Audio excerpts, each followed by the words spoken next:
Thanks very much, Greg. Good afternoon, everybody. Again, Jens Hinrichsen here with Robert McDonald. And we're here to talk about two very exciting innovations in our space. The first of which is being able to now truly know who is behind the device, not just guess or have probabilistic signals, but deterministically know who's behind the device, as well as phase out passwords. And we figured the best way to actually demonstrate this is to song.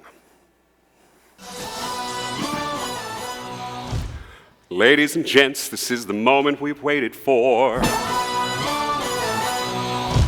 Don't have to doubt who's behind devices anymore. And finally get rid of passwords, oh yeah, what a joy, user delight, revenue up. Fraud and risk are left behind. OneCosmos is the very first of its kind, helping revolutionizing every business around. No more data to be hacked, stolen, and getting no fines. Just surrender because you feel the feeling taking over. True trust, it's freedom, it's flooding open. It's a salesman in the pulpit, can I trust him at all? No more passwords to remember, truly know who is who every time. So tell me, do you want a demo? Do you want a demo, guys? Please say yes. Oh my gosh, thank you. Woo! Man, that would have been really embarrassing, by the way, okay, if we didn't. So now passing it off to my very trustworthy colleague, Robert McDonald, who will now walk us through the demo. Yeah, that's going to be hard to follow up with. I don't sing, thankfully, for all of you. All right, so what we're going to do today is we're going to walk through the customer experience that we have here at OneCosmos. So by truly knowing who's behind the device, you can revolutionize the user experience for customers, employees, contractors, and partners alike. Not only the user experience, but also modernize and streamline much of your back office operations while reducing spend and reliance on a variety of legacy tools. So today, as our ringmaster Jens alluded to, I am going to show you what that experience looks like. It is elegant, it's simple, something your customers and your employees will appreciate. It's applicable, like I said, both to your customer and workforce use cases, all from a single platform. Or what I want to do today is apply for a credit card. So I'm going to select a credit card, and I'm going to open up my phone and go to the app.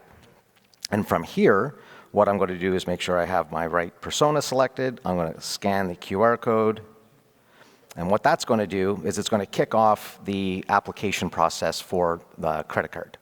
And the final step to this is I'm just going to enter in my email address and my phone number. And yes, those are my actual email addresses and phone number. I'm going to select next. And what that's going to do is that's going to send everything your team needs to approve me for a credit card. Now, as an aside, in the back end, what has already happened is I've already entered in a lot of my data, so my personal identifying information, so my driver's license, passport, all that stuff stored on my device. I don't need to send it anymore. It's quite simple, quite straightforward. It stays on the user's device. You no longer need to manage that. So from a privacy perspective, it works really well. Okay, let's go in and do something a little bit more mundane, a little bit more day-to-day. Let's transfer some funds around. So I'm going to log in here again. This is our passwordless experience to log into your institution. And there we go. We're logged in. So what I'm going to do from here is I'm going to log in.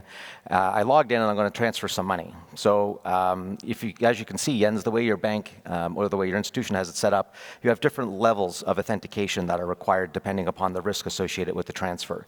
So here, what I'm going to do is I'm going to transfer funds below $500. I'm Canadian, in case you haven't heard the accent yet.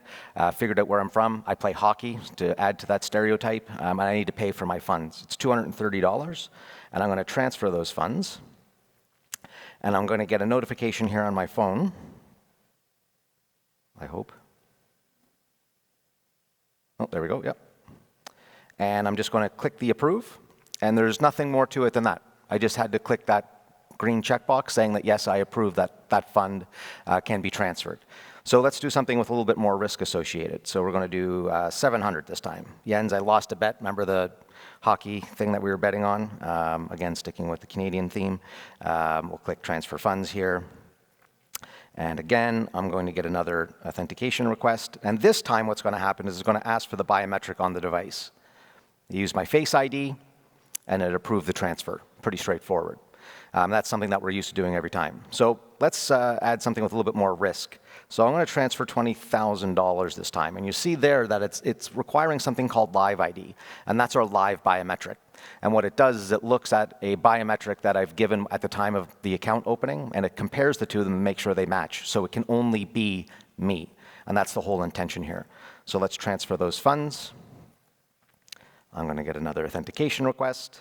I'm going to click the green checkbox, but you'll see this one's a little bit different. So I have to turn right, turn left.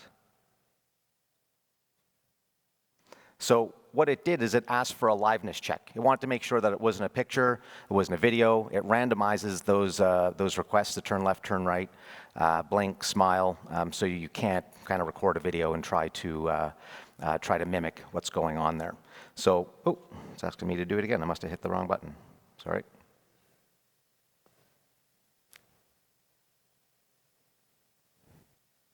It might be looking at the lights here. I think it might be doing something weird. But that's okay.